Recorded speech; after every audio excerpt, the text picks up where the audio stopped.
Hello my dear students, मैं Shakir sir एक बार फिर से आप सभी बच्चों का क्लास 12 की केमिस्ट्री के अंदर वेलकम करता हूं।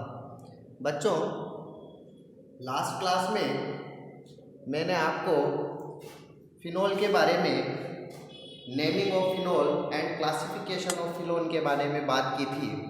फिर उसके बाद हमने प्रिपरेशन ऑफ फिनोल के बारे में स्टडी किया। आज हम बात करते हैं केमिकल प्रॉपर्टीज़ ऑफ फिनोल, क्या क्या केमिकल प्रॉपर्टीज़ जो है फिनोल देते हैं। तो केमिकल रिएक्शंस ऑफ फिनोल की बात करें तो सबसे पहले हम इसमें एसिडिटी ऑफ फिनोल की बात करते हैं।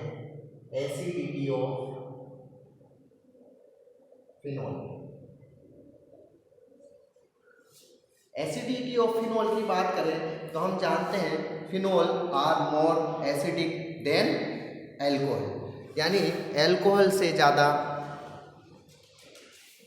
एसिडिक कैरेक्टर जो है फिनोल का होता है। तो phenol are more acidic than alcohol. Why? तो why phenol are more acidic than phenol हमसे पूछा जाता है, तो इसका हम इजीली रीजन दे सकते हैं, due to easily donate proton, due to easily donate proton. और हम जानते हैं जो आसानी से अपना प्रोटॉन डोनेट करते those molecule are more acidic. तो फिनोल जो है अल्कोहल के कंपैरिजन में आसानी से अपना प्रोटॉन जो है वो डोनेट कर देते हैं। ड्यू टू दिस रीज़न हम कह सकते हैं phenol are more acidic than alcohol. चलो हम इसको समझने की कोशिश करते हैं। This is phenol, this is phenol. Benzene ring के ऊपर अगर हम OH ग्रुप जोड़ देते हैं, बेंजीन के एक हाइड्रोजन को हम OH ग्रुप के द्वारा रिप्लेस कर दें तो बनने वाला कंपाउंड फिनोल होता है। और फिनोल, इस ऑक्सीजन के पास हमारे पास दो लोन पेयर है and this is more acidic than alcohol.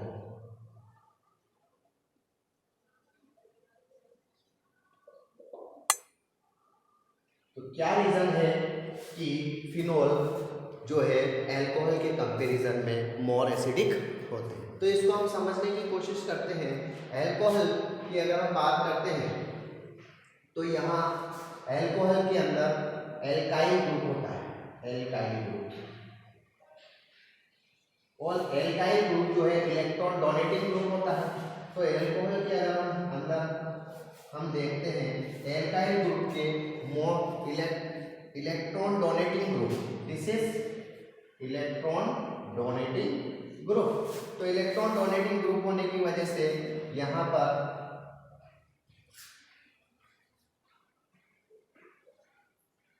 Oxygen पर नेगेटिव चार्ज और हाइड्रोजन, ऑक्सीजन पर नेगेटिव चार्ज जो है वो डेवलप हो जाता है।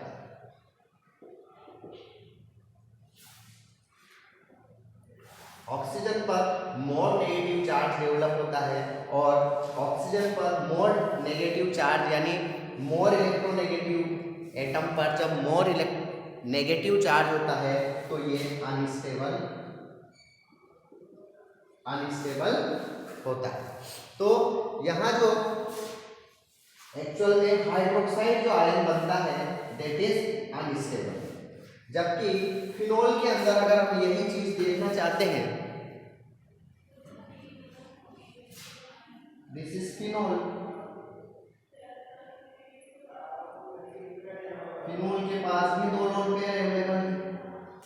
तो फिनोल क्या होता है, इलेक्ट्रॉन डोनेटिंग। यहाँ OH ग्रुप जो है एक इलेक्ट्रॉन डोनेटिंग ग्रुप है, इलेक्ट्रॉन डोनेटिंग ग्रुप है। तो यहाँ ये अपना लोन पेयर बेंजीन रिंग को दे देता है। जब बेंजीन रिंग को इलेक्ट्रॉन डोनेट किया जाता है तो ऑक्सीजन पर प्लस चार्ज आ जाता है,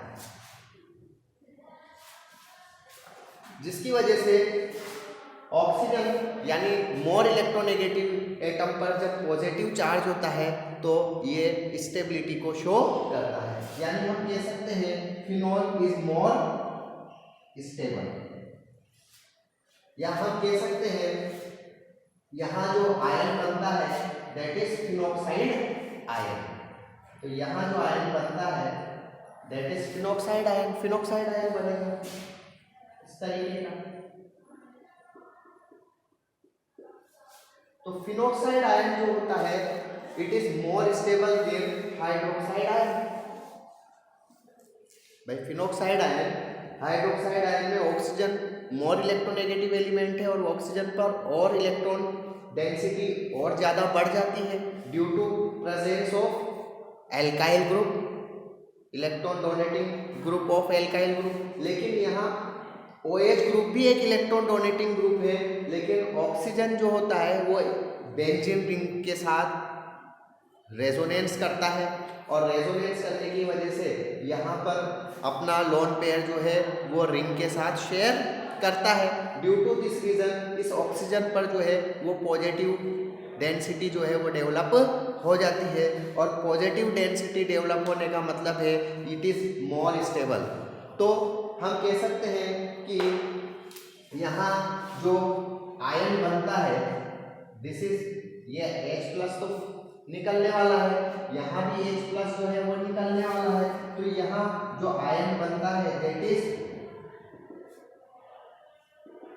इज एल्कोक्साइड आयन, और यहाँ जो आयन बनता है इसको हम बोलेंगे phenoxide ion, phenoxide ion. This is alkoxide ion.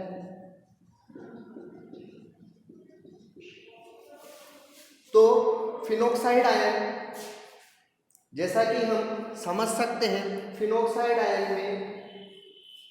Ion is more stable than alkoxide ion, और हम कह सकते हैं acidity is directly proportional to the stability of phenoxide ion और एल्कोक्साइड आयन। यानी हम यहाँ कह सकते हैं stability is directly proportional to the stability is directly proportional to the acidity is directly proportional to the stability of ion। यानी acidity जो होती है वो आयन की स्टेबिलिटी पर डिपेंड करती है, और विच ion is more stable, phenoxide ion is more stable than alkoxide ion. तो एल्कोक्साइड आयन से फिनोक्साइड आयन की स्टेबिलिटी ज़्यादा होने की वजह से यहाँ क्या होता है कि भाई यहाँ पर तो इस ऑक्सीजन पर नेगेटिव चार्ज बढ़ा है, और तो जब ऑक्सीजन पर नेगेटिव चार्ज बढ़ेगा तो यहाँ हम कह सकते हैं ऑक्सीजन और हाइड्रोजन के बीच के अंदर जो बॉन्ड पोलैरिटी है वो बढ़ेगी, इंक्रीज होगी। जो बॉन्ड पोलैरिटी बढ़ेगी तो बॉन्ड जो है वो बॉन्ड स्ट्रेंथ बढ़ेगी, और बॉन्ड स्ट्रेंथ बढ़ने की वजह से यहाँ आसानी से H+ आयन को रिमूव नहीं किया जा सकता।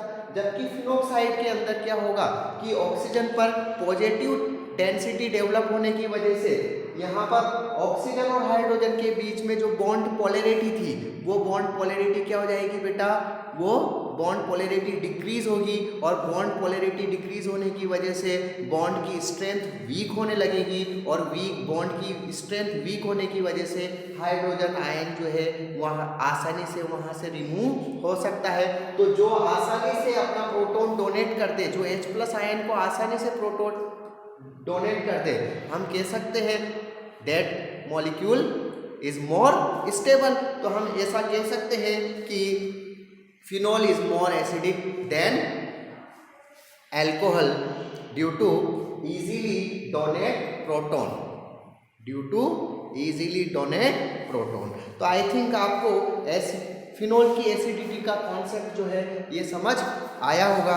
अब हम इसकी सेकेंड जो मोस्ट इंपॉर्टेंट रिएक्शन फिनोल की होती है that is electrophilic aromatic substitution.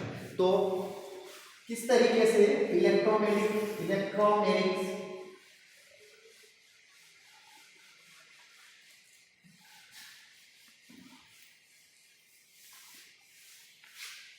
Electrophilic substitution reaction, electrophilic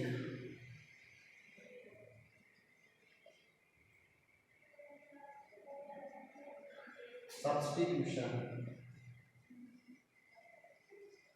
reactions of phenol. तो हमें आज चेक करनी है electrophilic substitution reactions of phenol. किस तरीके से फिनोल के अंदर इलेक्ट्रोफिलिक सब्स्टिट्यूशन रिएक्शन, तो ये मोस्ट इंपॉर्टेंट रिएक्शन होती है फिनोल की। और फिनोल क्यों इलेक्ट्रोफिलिक सब्स्टिट्यूशन रिएक्शन शो करता है, इसके बारे में हम बात करते हैं। तो हम देखते हैं कि फिनोल के अंदर एक OH ग्रुप पाया जाता है। फिनोल में एक OH ग्रुप जो है वो पाया जाता है। और हम जानते हैं कि OH ग्रुप कैसा होता है बेटा, इलेक्ट्रॉन डोनेटिंग ग्रुप होता है। इलेक्ट्रॉन डोनेटिंग ग्रुप होने की वजह से ये अपना एक लोन पेयर जो है इस बेंजीन रिंग को डोनेट करता है, और डोनेट करने की वजह से कुछ रेजोनेटिंग स्ट्रक्चर्स यहाँ पर बनती है। जैसे कि इसकी हम रेजोनेटिंग स्ट्रक्चर्स बना लेते हैं। यहाँ डबल बॉन्ड ऑक्सीजन पर पॉजिटिव चार्ज आ जाता है इस तरीके से, और डबल बॉन्ड आने की वजह से ये बॉन्ड यहाँ शिफ्ट हो जाता है, तो यहाँ नेगेटिव चार्ज आ जाता है इस तरीके की स्ट्रक्चर। तो this is first structure, this is second structure. और हम देख सकते हैं अब ये बॉन्ड यहाँ शिफ्ट करता है, तो ये बॉन्ड जब यहाँ शिफ्ट करता है तो ये यहाँ शिफ्ट हो जाता है, तो यहाँ माइनस आ जाता है, और स्ट्रक्चर इस तरीके की दिखाई देती है। नेक्स्ट स्ट्रक्चर हम इसकी बना सकते हैं। ये बॉन्ड जब यहाँ शिफ्ट होता है तो ये यहाँ शिफ्ट हो जाता है। क्लॉकवाइज डायरेक्शन में हम पूरा का पूरा इसको माइनस चार्ज यहाँ आ जाता है, OH प्लस स्ट्रक्चर जो है इस तरीके से बनती हुई दिखाई देती है। नेक्स्ट स्ट्रक्चर में क्या होता है, नेक्स्ट स्ट्रक्चर में फिर से ये बॉन्ड यहाँ शिफ्ट हो जाता है, तो ये वापस से यहाँ शिफ्ट हो जाता है, और हमें बॉन्ड की शिफ्टिंग जो है वो चेंज हो जाती है। यहाँ यहाँ यहाँ OH, तो यहाँ this is fourth structure and this is fifth structure of molecule, fifth structure of molecule. तो हम इस फिफ्थ स्ट्रक्चर ऑफ मॉलिक्यूल में देख सकते हैं कि यहाँ पर बॉन्ड की शिफ्टिंग हो चुकी है। यहाँ बॉन्ड पहले यहाँ यहाँ यहाँ था, अब की बार बॉन्ड की देखो शिफ्टिंग, फिफ्थ स्ट्रक्चर के अंदर बॉन्ड की शिफ्टिंग हो जाती है। तो डीलोकेलाइजेशन ऑफ पाई इलेक्ट्रॉन पाया जा रहा है, और डीलोकेलाइजेशन ऑफ पाई इलेक्ट्रॉन को हम क्या बोलते थे, रेजोनेंस। तो यहाँ एक तरीके से OH ग्रुप के इलेक्ट्रॉन डोनेटिंग, OH ग्रुप एक इलेक्ट्रॉन डोनेटिंग ग्रुप होने की वजह से यहाँ बेंजीन रिंग को इलेक्ट्रॉन रिच करता है। कौन सी पोजीशन पर, ऑर्थो एंड पैरा पर, ortho and para position are electron riched, electrons riched by electron donating group of OH। तो हम कह सकते हैं due to resonance effect in benzene ring, due to resonance effect in benzene ring जो है benzene की ortho and para position जो है वो इलेक्ट्रॉन रिच हो जाती है। अब इलेक्ट्रॉन रिच हो जाती है तो इस पे कौन अटैक करेगा बेटा, इलेक्ट्रोफाइल, क्योंकि इलेक्ट्रोफाइल कैसे होते हैं, E+ इलेक्ट्रोफाइल ऐसी स्पीशीज, इलेक्ट्रॉन डेफिशिएंट स्पीशीज होती है, इलेक्ट्रॉन्स डेफिशिएंट स्पीशीज। तो इलेक्ट्रॉन डेफिशिएंट स्पीशीज होने की वजह से ये बेंजीन की ऑर्थो और पैरा पोजीशन पर अटैक करेगी, और ऑर्थो और पैरा प्रोडक्ट का फॉर्मेशन करती है। इसलिए हम कह सकते हैं जो बेंजीन होती है वो जनरली इलेक्ट्रोफिलिक सब्स्टिट्यूशन रिएक्शन जो है वो शो करती है ड्यू टू रेजोनेंस इफेक्ट। तो हम यहाँ कौन कौन सी इलेक्ट्रोफिलिक सब्स्टिट्यूशन रिएक्शन जो है वो फिनोल शो करता है, जैसे कि नाइट्रेशन, जैसे हेलोजिनेशन, जैसे Friedel craft alkylation, Friedel Crafts acylation, हम इसके बारे में आज बात करते हैं। तो फर्स्ट हम सबसे पहले इसकी इलेक्ट्रोफिलिक सब्स्टिट्यूशन की बात करते हैं। Number 1 nitration. नाइट्रेशन का मतलब है किसी फिनोल की रिएक्शन हम नाइट्रिक एसिड से करा दें तो डाइल्यूट नाइट्रिक एसिड हम यूज करते हैं, जैसे कि दिस इज फिनोल, और फिनोल की जब हम डाइल्यूट नाइट्रिक एसिड के साथ रिएक्शन कराते हैं HONO2 HNO3 nitric dilute nitric acid HNO3 dilute nitric acid के साथ रिएक्शन कराते हैं तो यहाँ पर हमें ortho nitroparaphenol, this is ortho nitrophenol and this is para nitrophenol का मिक्सचर देखने को मिलता है। भाई सीधी सी बात है, यहाँ पर पहले इलेक्ट्रोफाइल जनरेट होता है, रिएक्शन कैसे होती है HONO2, तो NO2 यहाँ पर क्या है, एक इलेक्ट्रोफाइल है, और इलेक्ट्रोफाइल कहाँ अटैक करेगा, क्योंकि हम जानते हैं OH ग्रुप की वजह से बेंजीन रिंग की ऑर्थो और पेरा पोजीशन जो होती है वो इलेक्ट्रॉन रिच हो जाती है, और इलेक्ट्रॉन रिच सेंटर पर कौन अटैक करेगा, जो इलेक्ट्रॉन डेफिशिएंट स्पीसीज होगी जैसे नाइट्रो, तो यहाँ नाइट्रो क्या है, एक इलेक्ट्रोफाइल जनरेट हुआ है।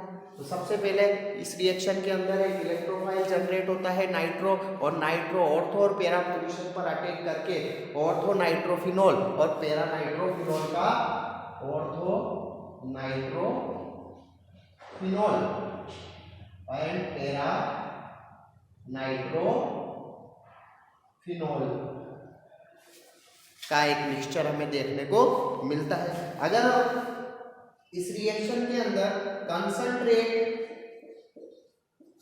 HNO3 यूज करें, HNO3 यूज करते हैं हम कौन सा बेटा, कंसंट्रेट, तो कंसंट्रेट HNO3 की यूज करने की वजह से आपके बाद जो सभी ऑर्थो और पेरा पोजीशन पर जो है बेंजीन की सभी ऑर्थो और पेरा पोजीशन पर जो है नाइट्रो ग्रुप जो है वो नाइट्रो ग्रुप का अटैचमेंट हो जाता है, और इस तरीके से प्रोडक्ट बनता है। दिस इज नाइट्रो, यहाँ भी नाइट्रो और यहाँ पर भी नाइट्रो। तो कंसंट्रेट HNO3 की प्रेजेंस में जब हम नाइट्रेशन कराते हैं तो बेंजीन की सभी ऑर्थो और पेरा पोजीशन जो होती है वो नाइट्रो ग्रुप के साथ जो है वो सेटिस्फाइड कर जाती है, और यहाँ पर 2,4,6 ट्राई नाइट्रो फिनोल के फॉर्म में प्रोडक्ट का फॉर्मेशन होता है, जिसे हम पिक्रिक एसिड भी नाम देते हैं। तो आई थिंक फिनोल की नाइट्रेशन रिएक्शन आपको समझ आई होगी। इसके बाद बात करते हैं हम इसकी हेलोजिनेशन रिएक्शन। यहाँ मैं आपको एक चीज़ बता दूँ कि ऑर्थो कंपाउंड जो होते हैं वो जनरली माइनर मिनिमम क्वांटिटी में बनते हैं, और जो पेरा प्रोडक्ट होते हैं वो जनरली मेजर क्वांटिटी में बनते हैं। तो ये बनता है माइनर क्वांटिटी में और ये बनता है मेजर क्वांटिटी में। सर ऐसा क्यों, ऑर्थो प्रोडक्ट क्यों माइनर क्वांटिटी में बनते हैं और पेरा प्रोडक्ट क्यों मेजर क्वांटिटी में बनते हैं? तो इसके हम रीजन को समझ सकते हैं। यहाँ पर OH ग्रुप और NO2 ग्रुप एक दूसरे के अपोजिट है, और अपोजिट होने की वजह से यहाँ ये एक सिमेट्रिकल मॉलिक्यूल है, जबकि इसके अंदर अनसिमेट्री ज़्यादा है। तो जो सिमेट्रिकल मॉलिक्यूल होते हैं देट आर मोर स्टेबल, वो ज़्यादा स्टेबल होने की वजह से उनके बनने के चांसेस भी उतने ज़्यादा होते हैं। तो सिमेट्रिकल मॉलिक्यूल मोर स्टेबलाइज होने की वजह से, मोर उनके अंदर ज़्यादा स्टेबिलिटी होने की वजह से वो मेजर प्रोडक्ट की फॉर्म में बनते हैं, जबकि ऑर्थो प्रोडक्ट के अंदर सिमेट्री कम होने की वजह से उनके अंदर थोड़ी अनस्टेबिलिटी होती है। ड्यू टू दिस रीज़न वो माइनर क्वांटिटी के अंदर बनते हैं। तो आप इसका नाइट्रेशन के बाद अब हम इसकी हेलोजिनेशन की बात करते हैं कि किस तरीके से फिनोल के अंदर हेलोजिनेशन देखा जाता है। तो सेकेंड,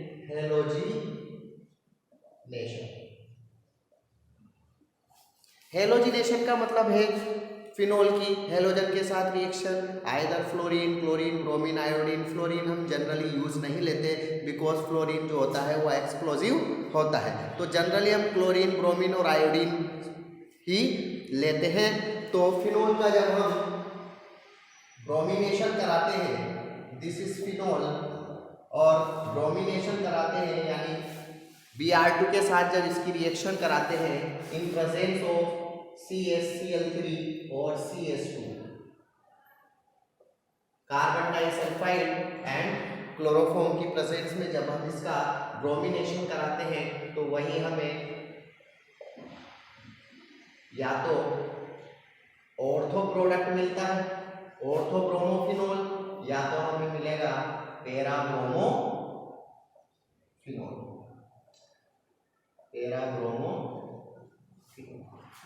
तो ऑर्थो ब्रोमोफिनोल और पैरा ब्रोमोफिनोल का मिक्सचर हमें देखने को मिलता है। यहाँ वही Br पहले रिएक्शन के अंदर ये हेड्रोलिसिस होमोलाइटिक क्लेवेज होता है, जिसकी वजह से यहाँ एक प्लस और ये माइनस बनता है। यहाँ ये एक इलेक्ट्रोफाइल जनरेट होता है। इलेक्ट्रोफाइल ऑर्थो और पैरा पोजीशन पर, बेंजीन की ऑर्थो और पैरा पोजीशन जो है वो इलेक्ट्रॉन रिच होने की वजह से वहाँ पर आसानी से इलेक्ट्रोफाइल का अटैक होता है। इलेक्ट्रोफिलिक सब्स्टिट्यूशन होने की वजह से हम कह सकते हैं ऑर्थो ब्रोमोफिनोल और पैरा ब्रोमोफिनोल का मिक्सचर हमें मिल जाता है। ऑर्थो ब्रोमोफिनोल जो है हमें माइनर क्वांटिटी में मिलता है, जबकि पैरा ब्रोमोफिनोल हमें मेजर क्वांटिटी में मिलता है। बिकॉज पैरा ब्रोमोफिनोल जो है वो मोर स्टेबलाइज होता है, due to this reason major quantity में मिलता है, जबकि ऑर्थो ब्रोमोफिनोल जो है इसके अंदर अनसिमेट्री पाई जाती है, ड्यू टू दिस रीजन ये माइनर क्वांटिटी के अंदर हमें मिलता है। इसी तरीके से अगर हम यहाँ पर फिनोल की रिएक्शन हम ब्रोमीन वाटर के साथ करा दें, this is Br2, bromine water, यानी हमने ब्रोमीन को एक्सेस में ले लिया। तो ब्रोमीन वाटर के साथ जब हम इसका रिएक्शन कराते हैं presence of CS2, carbon disulphide, तो यहाँ पर यहाँ ब्रोमीन एक्सेस में होने की वजह से बेंजीन की ऑल पोजीशन यानी ऑर्थो और पैरा, जितनी ऑर्थो और पैरा पोजीशन सारी की सारी क्या होती है, ब्रोमीन के साथ क्या होती है, सेटिस्फाइड हो जाती है, और हमें इस तरीके का Br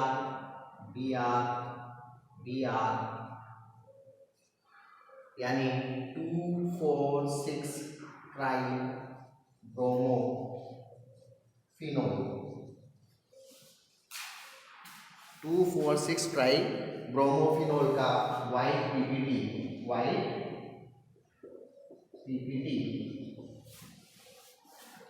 यानी वाइट पीपीटी के फॉर्म में हमें 2,4,6 ट्राई ब्रोमोफिनोल का फिनोल कंपाउंड का देखने को मिलता है। तो ब्रोमीन वाटर का मतलब है एक्सेस ऑफ ब्रोमीन, यानी हम यहाँ पर ब्रोमीन को एक मिनिमम क्वांटिटी में ले रहे हैं और यहाँ पर एक्सेस क्वांटिटी में ले रहे हैं। जब हम ब्रोमीन को एक्सेस क्वांटिटी में लेते हैं तो बेंजीन की सारी ऑर्थो और पैरा पोजीशन जो है वो इलेक्ट्रॉन रिच होने की वजह से सारी की सारी पोजीशन जो है वो ब्रोमाइड यानी ब्रोमाइड के द्वारा जो है वो सेटिस्फाइड हो जाती है, और 2,4,6 ट्राई ब्रोमोफिनोल कंपाउंड का फॉर्मेशन हमें देखने को मिलता है। तो ये कुछ केमिकल रिएक्शन थी फिनोल की। इसके अलावा भी फिनोल की कुछ केमिकल रिएक्शन है, जैसे कोल्बे रिएक्शन है, जैसे रायमर-टिमान रिएक्शन है, जैसे किस तरीके से हम फिनोल का ऑक्सीडेशन कराते हैं। इन सब केमिकल रिएक्शंस के बारे में हम पढ़ेंगे अपने नेक्स्ट एपिसोड में। Good day.